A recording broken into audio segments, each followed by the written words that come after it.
Assalamualaikum warahmatullahi wabarakatuh. Selamat berjumpa kembali kepada Bapak dan Ibu guru, para pejuang P3K. Mudah-mudahan selalu dalam keadaan sehat dan selalu dalam keadaan semangat dalam belajar bersama kami Cermin Pendidikan untuk mempersiapkan diri menghadapi ujian tahap yang ketiga, dan mudah-mudahan di tahap yang ketiga ini kita bisa lolos bersama-sama sehingga kita bisa menyandang gelar guru P3K dan NIP yang kita sandang kemudian. Dan pada kesempatan kali ini kita masih bertemu di dalam pembahasan soal tahap yang ketiga bidang teknis PGSD. Dan sebelumnya jangan lupa kepada Bapak dan Ibu guru untuk yang baru menemukan channel Cermin Pendidikan, jangan lupa untuk klik like, subscribe, dan komen. Dan paling penting adalah aktifkan notifikasi loncengnya supaya Bapak dan Ibu guru tidak ketinggalan di pembahasan-pembahasan soal berikutnya. Dan juga Cermin Pendidikan mohon maaf, mungkin di dalam pembahasan atau menjawab soal nanti masih banyak kurang berkenan oleh Bapak dan Ibu guru. Kami mohon maaf dan mari kita koreksi bersama-sama. Baik, lanjut saja Bapak dan Ibu guru. Kita langsung saja ke pokok permasalahan pembahasan bidang teknis PGSD kali ini. Yang pertama adalah perhatikan gambar berikut ini Bapak dan Ibu guru. Nah, berikut ini adalah gambar fungsi dari organ tubuh manusia, yang mana kita lebih fokus di sini adalah fungsi organ nomor 6. Apakah A. menyerap racun dalam tubuh, B. menetralkan racun, C. menyerap sari-sari makanan, D. menghasilkan enzim lipase untuk pencernaan, atau E. menyerap kelebihan kadar air pada fases. Nah, di sini kita lebih difokuskan untuk nomor 6 ya Bapak dan Ibu, di sini nomor 6. Nah, nomor 6 di sini kita perhatikan kira-kira ini gambar apa Bapak dan Ibu, atau kita langsung bahas Bapak dan Ibu. Yaitu hati ya, Bapak Ibu, nomor 6 ini adalah hati, di mana hati memiliki berbagai fungsi yang salah satunya adalah untuk menetralisir racun yang masuk ke dalam tubuh. Kemudian bagaimanakah hati dapat mendetoksifikasi racun dalam tubuh? Setiap zat makanan, minuman, atau obat yang masuk melalui saluran pencernaan pada awalnya akan melewati proses pencernaan dalam lambung dan usus. Setelah dicerna, zat-zat tersebut akan diserap oleh usus dan masuk ke dalam pembuluh darah ya atau usus. Kemudian selanjutnya zat tersebut akan dibawa oleh darah masuk ke dalam hati. Sebelum zat tersebut disirkulasikan ke seluruh tubuh, zat tersebut terlebih dahulu melalui proses detoksifikasi dalam hati. Sehingga kita simpulkan untuk nomor 1 jawabannya adalah menetralkan racun, karena adalah fungsi dari hati adalah untuk menetralisir racun. Sehingga udah pasti jawaban untuk nomor 1 adalah menetralkan racun, yaitu B. Lanjut untuk nomor 2. Tindakan pemerintah dalam penerapan UMKM di masyarakat supaya efektif adalah 1. Menghapus pajak bagi usaha UMKM. Yang kedua, memberikan tambahan modal secara berkala kepada pengusaha UMKM. Yang ketiga, menertibkan sistem standar operasional prosedur kepada pengusaha UMKM. Atau yang keempat adalah impor bahan baku dan bahan penolong industri dipermudah sekaligus memfasilitasi ekspor bagi UMKM. Nah, pertanyaannya di sini adalah tindakan pemerintah yang benar untuk pengusaha UMKM adalah. Nah, mari kita urutkan Bapak dan Ibu dari pernyataan yang ada di atas ini. Di sini kata kuncinya adalah pemerintah adalah menerapkan UMKM supaya efektif. Jadi pemerintah bagaimana mengupayakan atau penerapan UMKM ini di masyarakat yang efektif. Kemudian pemerintah yang benar, tindakan pemerintah yang ditanya Bapak dan Ibu. Mari kita bahas Bapak dan Ibu. Upaya yang benar untuk mengembangkan UMKM adalah 1. Menyederhanakan prosedur perjanjian melalui One Single atau Submission atau OSS. Yang kedua, memberikan keringanan biaya perizinan bagi pembentukan usaha kecil dan pembebasan biaya perizinan bagi usaha mikro, serta didukung pembiayaan yang terjangkau bagi usaha mikro dan kecil atau UMK. Penyederhanaan administrasi, perpajakan, insentif pajak dan kepabeanan. Kemudian yang keempat adalah jaminan untuk mengakses kredit pembiayaan usaha. Yang kelima, impor bahan baku dan bahan penolong industri dipermudah sekaligus fasilitas ekspor bagi UMKM. Yang keenam adalah memberikan pendampingan bagi pelaku UMKM agar mampu mengakses pembiayaan serta menguatkan kapasitas pelaku usaha pemula. Nah, di sini sudah dijelaskan dan dijabarkan dan kita urutkan. Yang pertama, menghapus pajak bagi usaha UMKM. Ya, kemudian yang kedua adalah memberikan bahan modal secara berkala. Oke. Kemudian yang ketiga, impor bahan baku dan bahan penolong industri dipermudah sekaligus fasilitas ekspor bagi UMKM. Jadi, di sini kita jawab tindakan pemerintah yang benar adalah yaitu 1, kemudian 2, dan kemudian 4. Jadi, bisa kita simpulkan jawaban nomor 2 adalah yang D. Lanjut untuk nomor 3. Perhatikan gambar berikut Bapak dan Ibu. Perhatikan ya. Ini adalah gambar jantung. Nah, bagian jantung yang berfungsi memperoleh darah dari paru-paru yang banyak mengandung oksigen adalah nomor 1, 2, 3, 4, atau 5. Nah, mari kita bahas Bapak dan Ibu.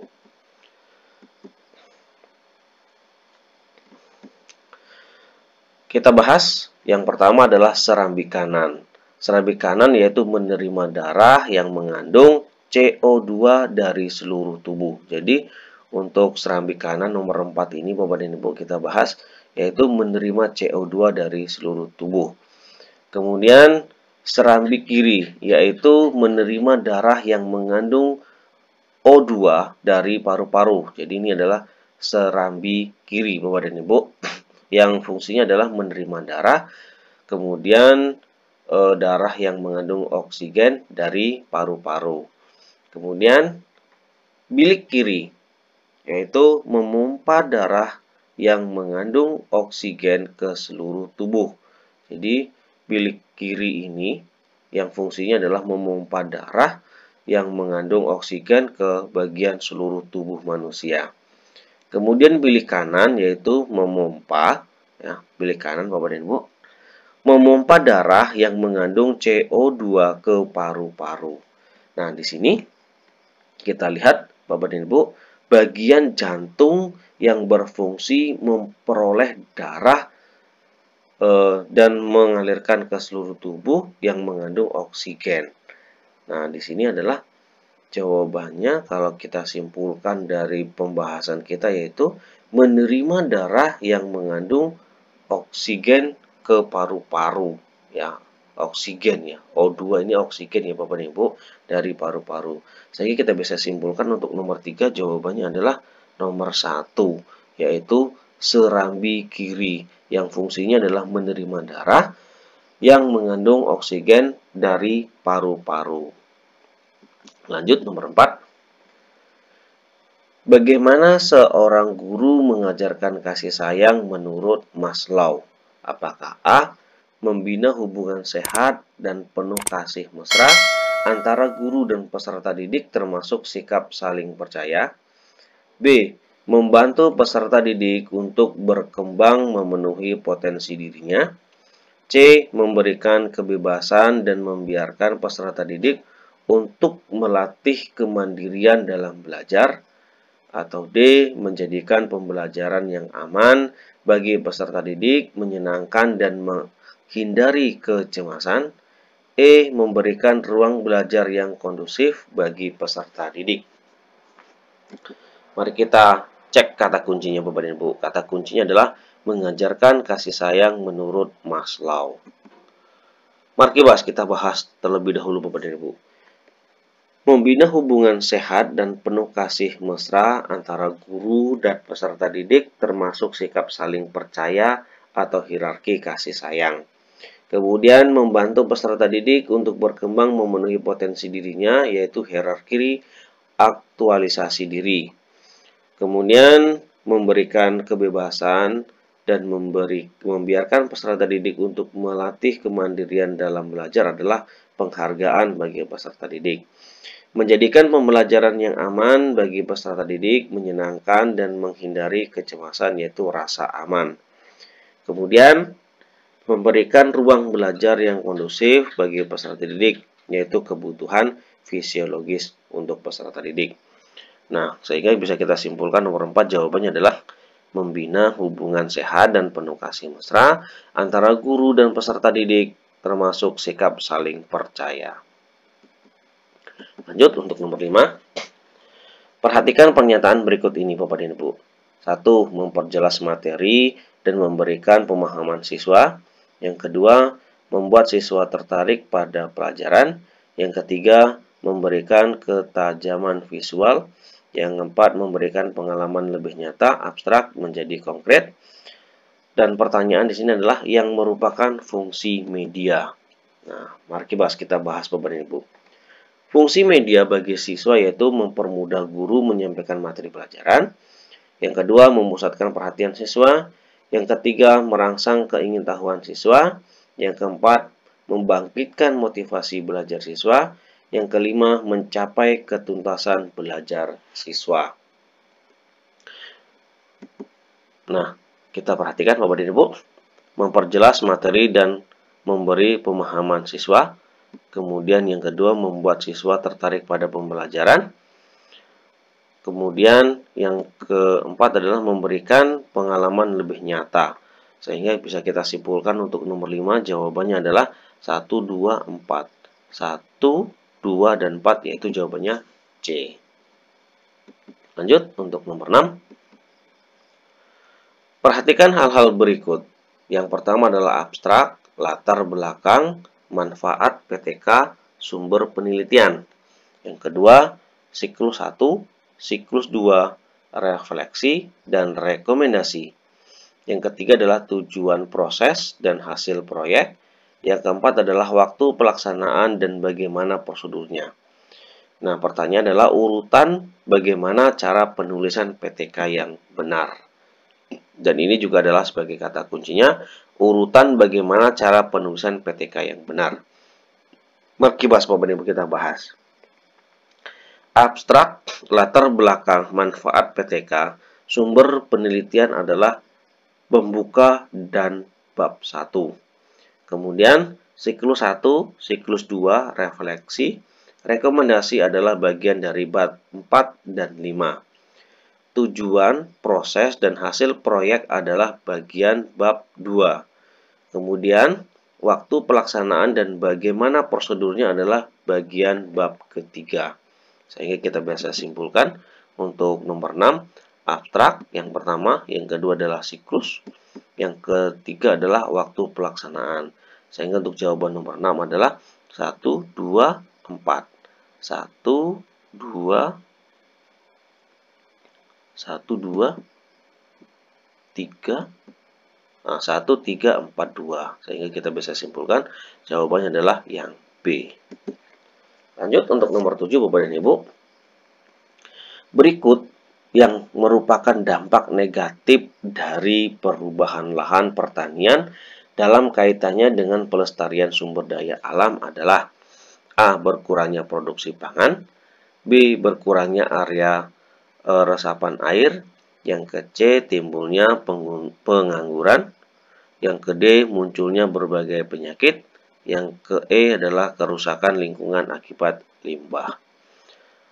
Kata kuncinya adalah dampak negatif dari perubahan lahan pertanian.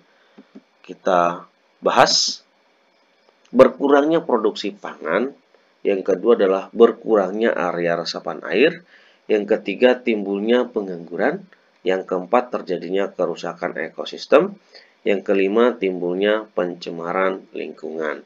Sehingga kita bisa simpulkan untuk nomor 7 jawabannya adalah kerusakan lingkungan akibat limbah. Lanjut nomor 8. Kerjasama ASEAN dalam melindungi perdagangan perempuan dan anak-anak, mengembangkan kebudayaan, mempertahankan keamanan. Bidang apa sajakah yang paling banyak kerjasamanya di ASEAN? Apakah A. Sosial dan kebudayaan, B. Ekonomi dan keamanan, C. Sosial dan politik, atau D. Pendidikan dan sosial. Di sini yang paling ditanya adalah bidang apa saja yang paling banyak kerjasamanya di ASEAN. Mari kita bahas Bapak dan Ibu. ASEAN merupakan salah satu wadah wujud perdamaian dunia sebagaimana tujuan dibentuknya ASEAN yang sesungguhnya. Perdamaian ini dimulai dari kawasan Asia Tenggara. Tujuan dibentuknya ASEAN adalah untuk menciptakan perdamaian dan kesejahteraan. Sehingga kita bisa simpulkan untuk nomor 8 jawabannya adalah ekonomi dan keamanan. Nomor 9. Perhatikan macam-macam budidaya berikut. 1. Ikan kerapu. Yang kedua ikan mas. Yang ketiga ikan tuna. Yang keempat adalah lobster. Yang kelima ikan nila. Yang keenam adalah rumput laut. Masyarakat memanfaatkan teluk untuk budidaya.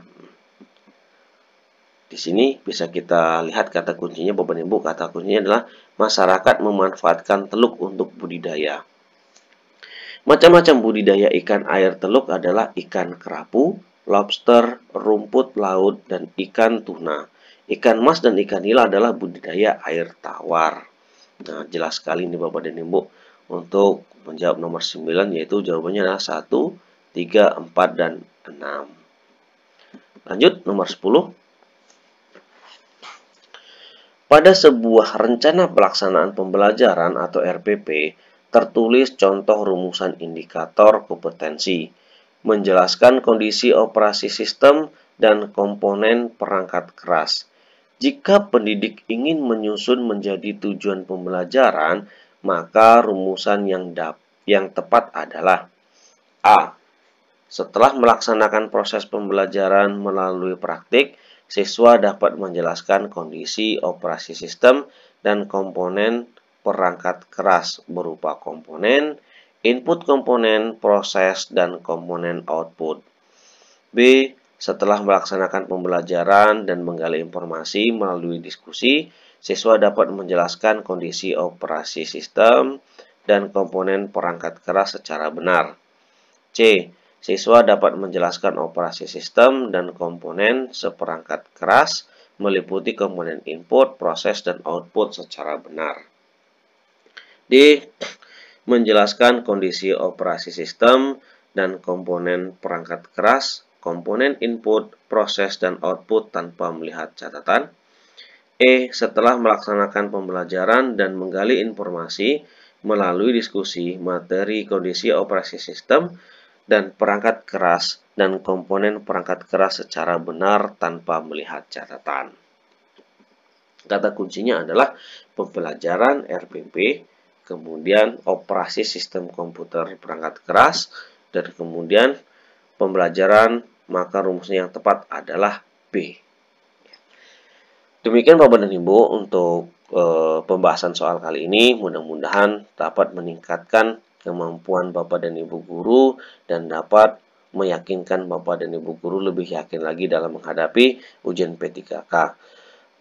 Semoga sukses dan jangan lupa Bapak dan Ibu klik like, subscribe, dan komen dan aktifkan notifikasi loncengnya supaya tidak ketinggalan di pembahasan soal berikutnya. Terima kasih, sampai jumpa di pembahasan soal berikutnya bersama kami Cermin Pendidikan. Assalamualaikum warahmatullahi wabarakatuh.